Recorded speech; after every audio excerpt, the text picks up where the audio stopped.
चीनचं लष्कर मानवरहित शस्त्रास्त्र आणि आर्टिफिशियल इंटेलिजन्सवर आधारित यंत्रणेनं सुसज्ज होणार आहे। त्यामुळे चीनचा नवा प्लॅन नेमका काय आहे पाहूयात या विशेष रिपोर्टमधून। चीन सैनिकांशिवाय करणार युद्ध।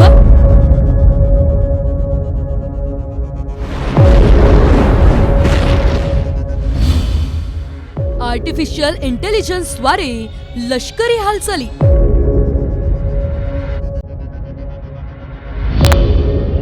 काय आहे ड्रॅगनची स्ट्रॅटेजी?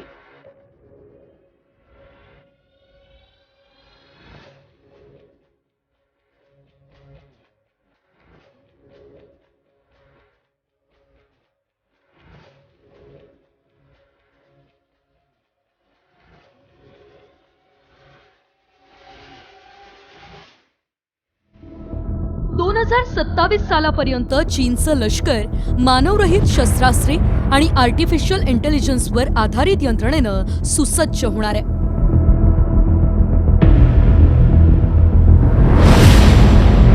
जगातील इतर देशांशी इलेक्ट्रॉनिक, सायबर, अंतराळ, मानसशास्त्रीय अशा सर्व स्तरांवरती लढता यावं यासाठी चीनच्या लष्कराचं आधुनिकीकरण करण्यात येत आहे।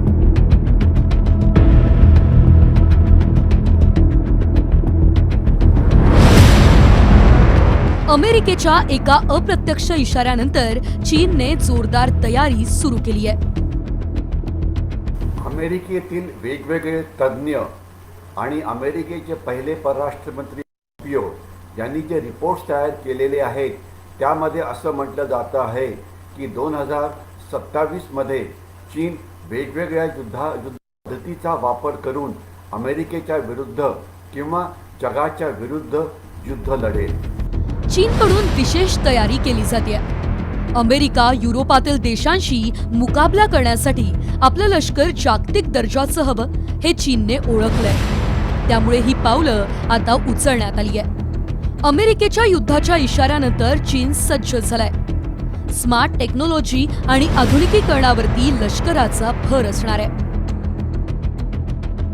इतकंच नव्हे तर सायबर युद्धासाठी चीनी सैन्याला तयार करण्याच्या महत्त्वाकांक्षी योजनेचाही यामध्ये समावेश आहे।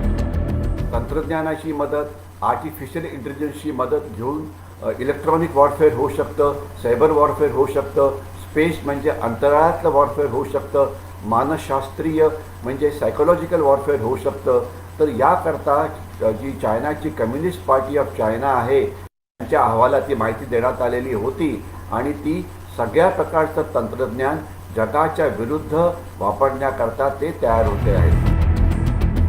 सैन्यामध्ये रोबोटिक याशिवाय मानवरहित यंत्रणांवरती चालणारी अत्याधुनिक क्षेपणास्त्र यंत्रणा कार्यान्वित करण्यात येईल। लष्कराला रसद पुरवठा करण्याकरता मानवरहित वाहनं असतील। नौदलासाठी मानवरहित जहाजं असतील। पाणबुड्यांचा वापर करण्यावर भर देण्याचाही चीनचा विचार आहे।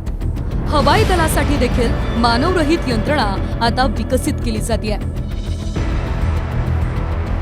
आर्टिफिशियल इंटेलिजन्स आणि अन्य महत्त्वाच्या तंत्रज्ञानाचा विकास करण्यासाठी चीन खासगी क्षेत्रातील कंपन्यांना प्रोत्साहन देत असल्याचीही माहिती आहे। श्रीकांत घुले, साम टीव्ही न्यूज, मुंबई।